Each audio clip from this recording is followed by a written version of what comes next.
Hello, I'm Richard Gisbert, and you're at The Listening Post. This week, sorting fact from fiction, speculation, and warmongering. The media and the Iranian nuclear story. Design a nuclear weapon and test some of its components. News Corporation and phone hacking, still making headlines. The Turkish media, the Erdogan government, and the ongoing issue of freedom of the press. And the occupational hazards of wealth. We are the 1%. What do we want? The rest of it. Our web video of the week. We're the 1%. We're the 1%. It's the kind of story that makes headline writers around the world go nuclear. Once again, the International Atomic Energy Agency has produced one of its periodic reports on the Iranian nuclear program. And once again, the coverage has been long on rhetoric and short on detail since, like the nuclear programs of other countries, Iran's is conducted in secret. In fact, the media moved into overdrive long before this report was even published, with the Israelis threatening to strike Iran's nuclear facilities and Washington accusing Iranian intelligence agencies of a bizarre plot to murder a Saudi diplomat on American soil. Our starting point this week is Tehran, home to a secretive regime and the dateline of a story that the media struggle to get a handle on.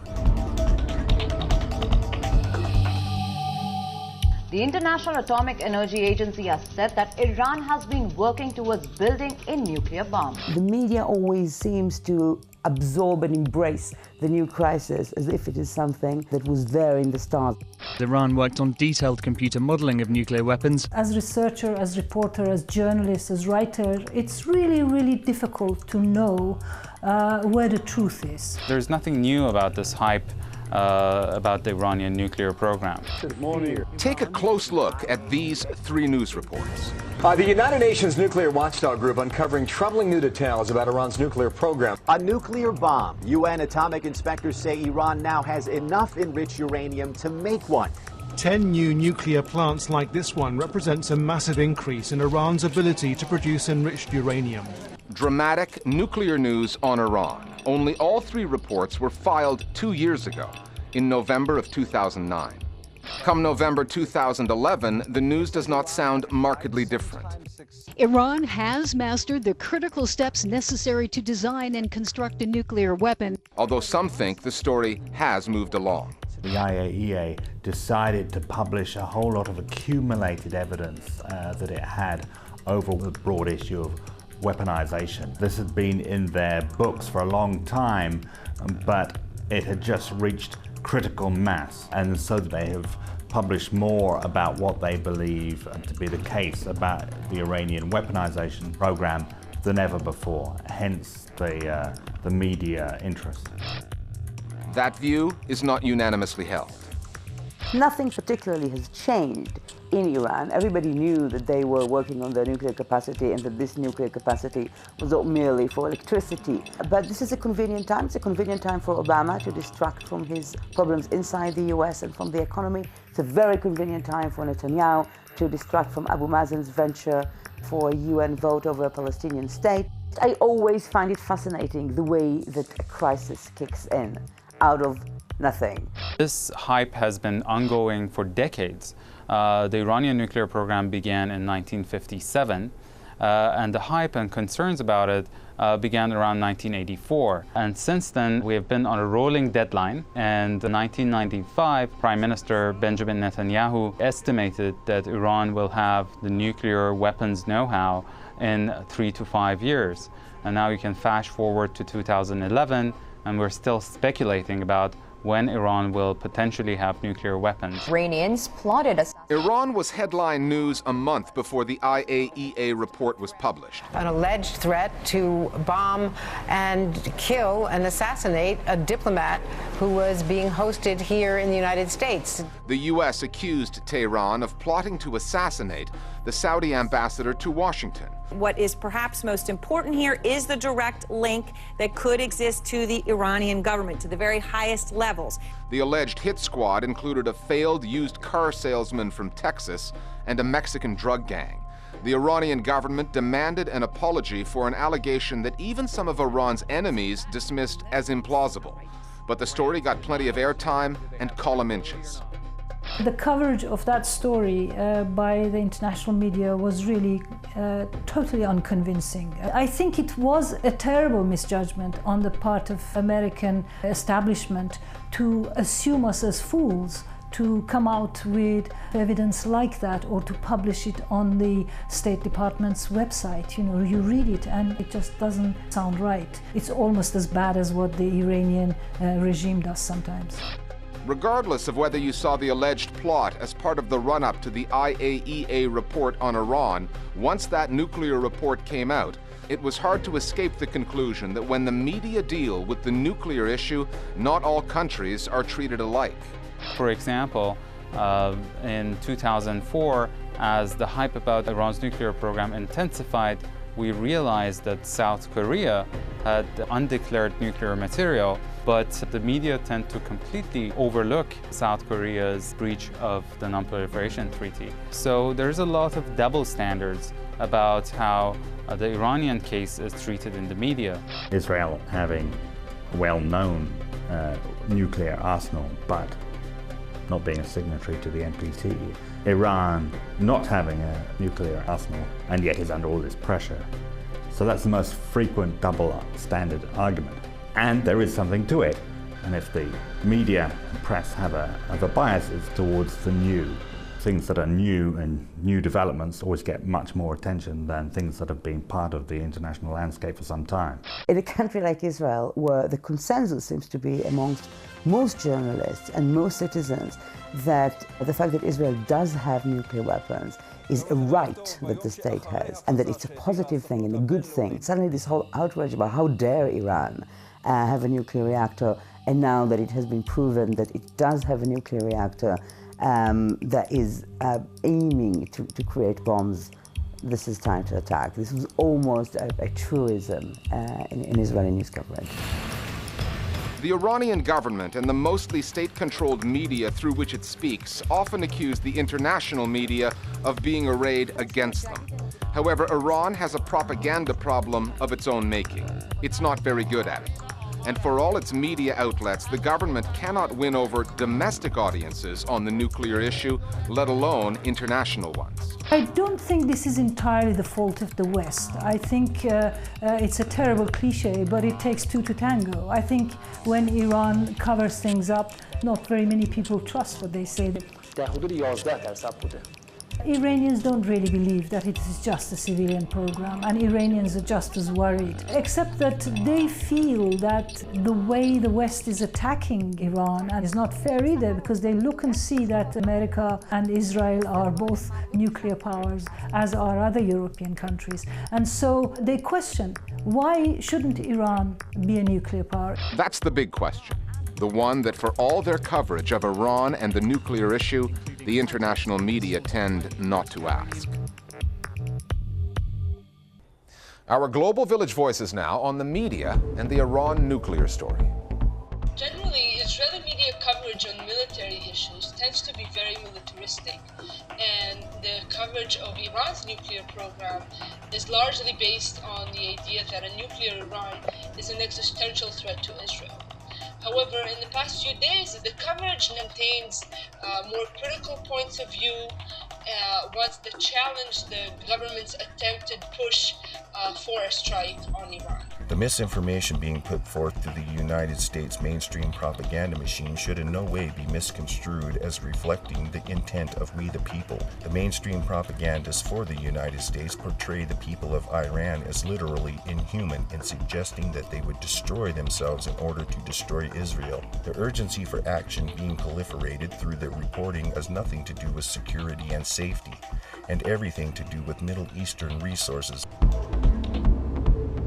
If you've got an opinion on the way that news is covered that you'd like to get on the air as one of our Global Village Voices, Facebook and Twitter are the best ways to go. Many of our viewers go to those sites to find out what stories we're working on so they can weigh in with an opinion on the news media. Or you can just get in touch with us via email. We're at listeningpost@aljazeera.com.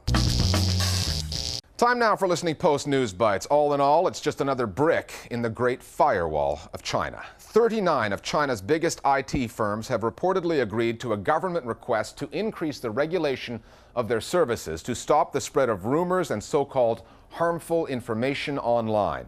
In a joint pledge, the companies said internet companies must strengthen their self-management, self-restraint, and strict self-discipline. China has the most internet users in the world, around 500 million. It has more than 30,000 internet police patrolling the web, and the government has gone to great lengths to control what information is available there. Beijing's latest issue is how to handle social media sites like Sina Weibo, China's equivalent of Twitter. Twitter recently announced it had 100 million people signed up. Sina Weibo claims it has 250 million users in China alone.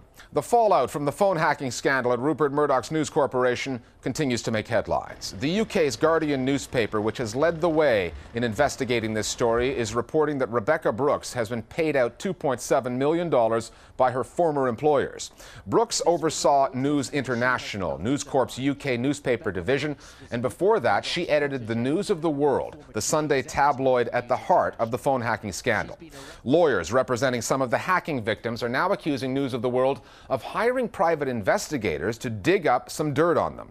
One of those lawyers, Mark Lewis, told BBC Radio that politicians were also targeted by the investigators, including Tom Watson, one of the few members of British Parliament who pushed to have the phone hacking story investigated. Those TV shows that take viewers along on police raids are popular all over the world. They're also dangerous and can be deadly. A Brazilian cameraman, Gelson Domingos da Silva, was shot and killed while filming an early morning police raid on the outskirts of Rio de Janeiro.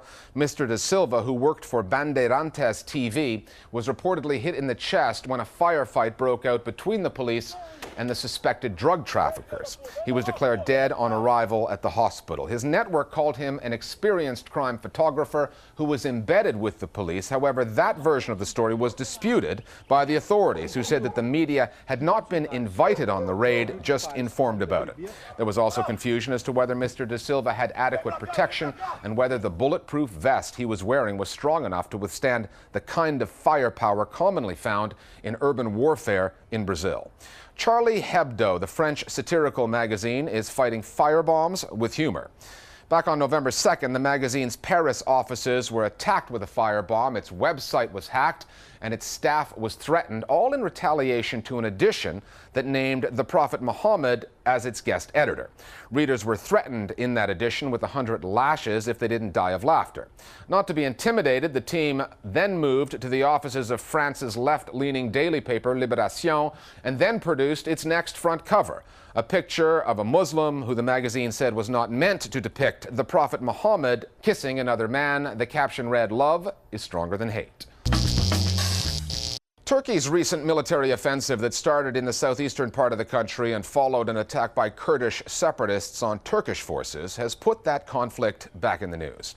It has also put the Turkish media and the rules under which they operate in the spotlight. Prime Minister Tayyip Erdogan's government is often cited as proof that an Islamic government can exist within a democratic framework. Yet when it comes to freedom of the press, Ankara has a lamentable reputation that is growing worse. It's not just about Article 301, the ambiguous and controversial law that outlaws criticism of, quote, Turkishness, unquote. Nor is this story simply about the number of Turkish journalists currently behind bars, somewhere around 60.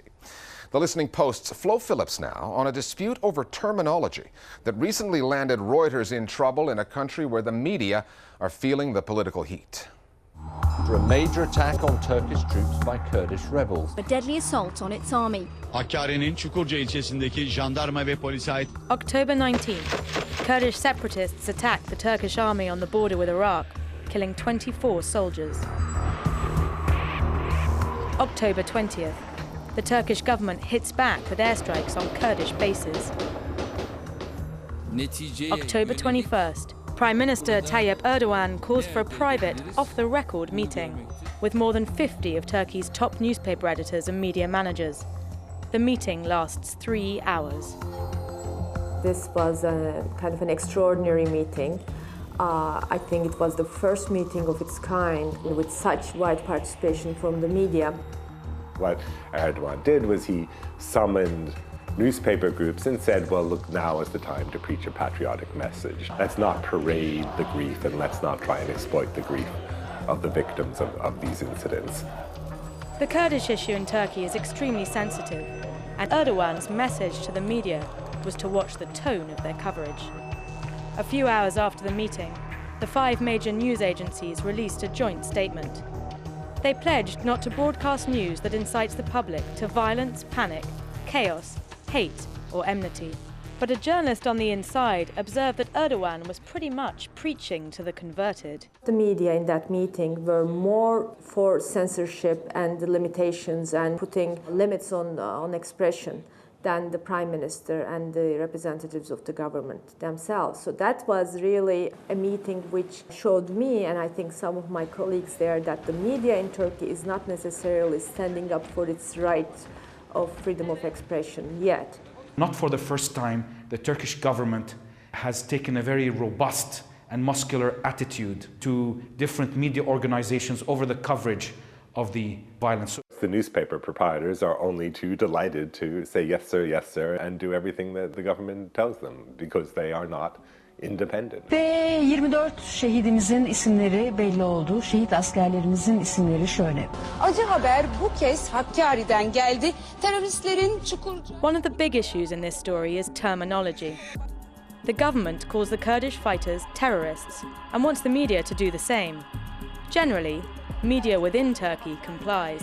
PKK'lı teröristler Saldırıyı yapan terörist haklarına karşı belirlenen teröristleri Global media, however, are a different matter.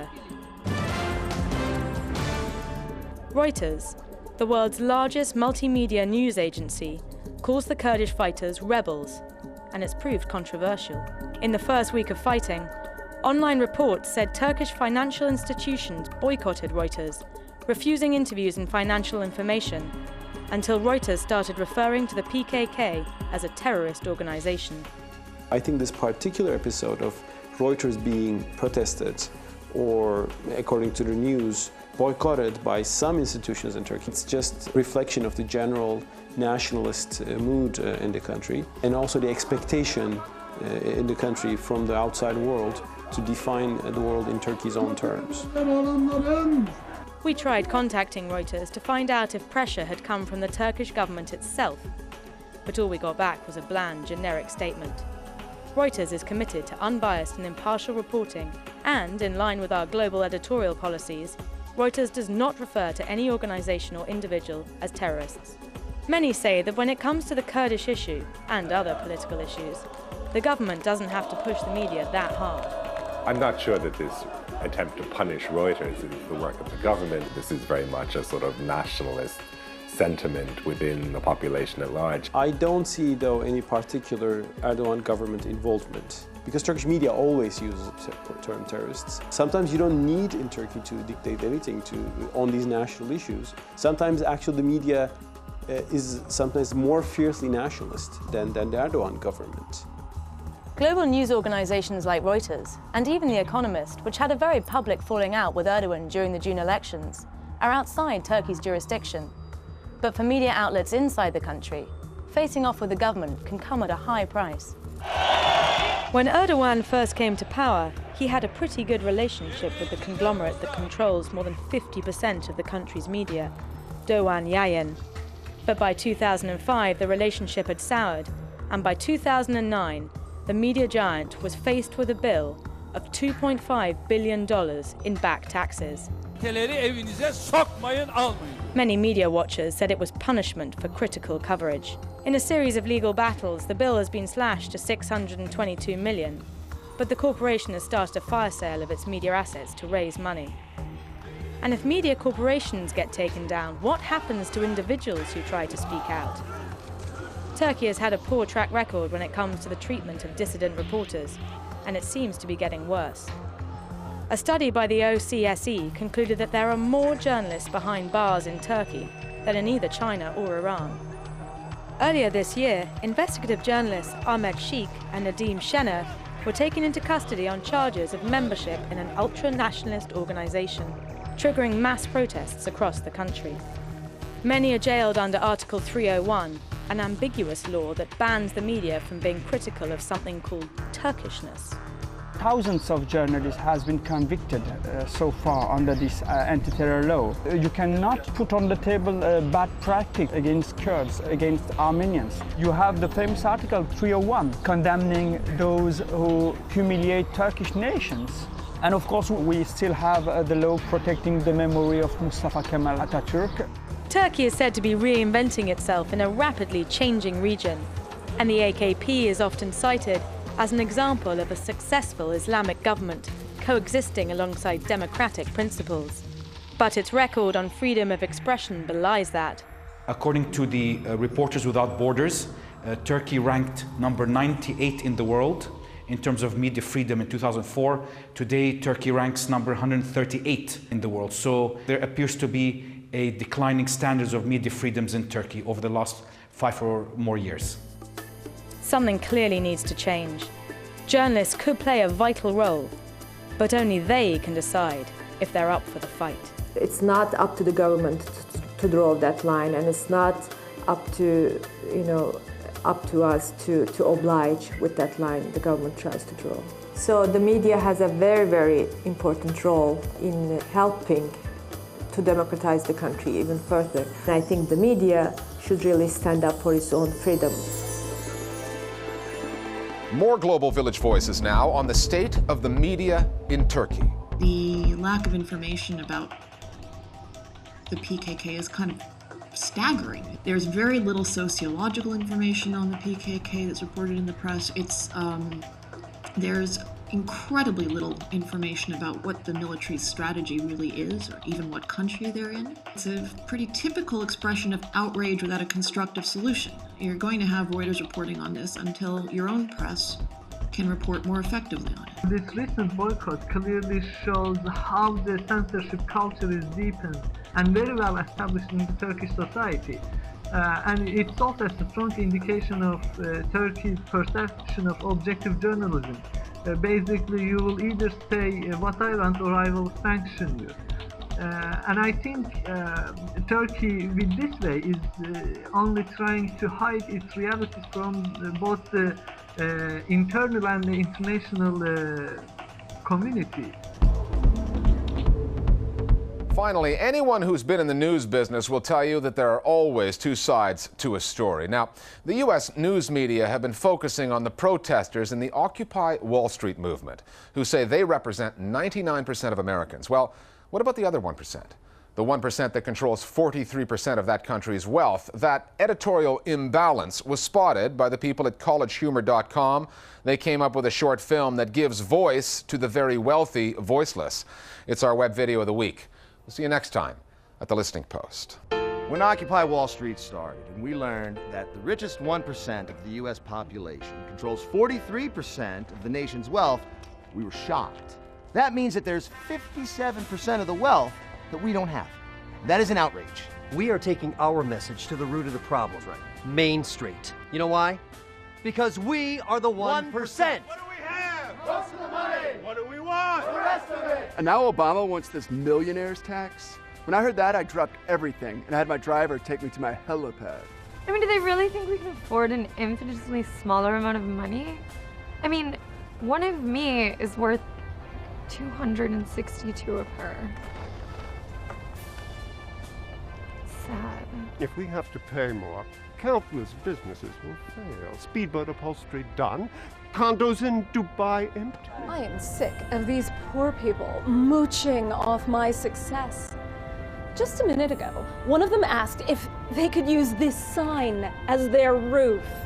Why should I have to pay a millionaire's tax? Yeah. I'm a billionaire. Yeah. Think about it. Yeah. Think about what you're doing. Fox News is calling us organized, patriotic, purposeful. What, only 3 adjectives? Why'd I even buy that network? Well, we're prepared to stay as long as it takes. We bought all the real estate in this area and drove out the existing homeowners. Our movement started here, but it is growing. Occupy Detroit. Occupy Blanchard, Oklahoma. Occupy the Long John Silver's off Route 21. Listen, man, listen. It comes down to this. If being rich is wrong, we don't want to be poor. I mean, who are we? We're the 1%! We're the 1%! We're the 1%! We're the 1%! We're the 1%!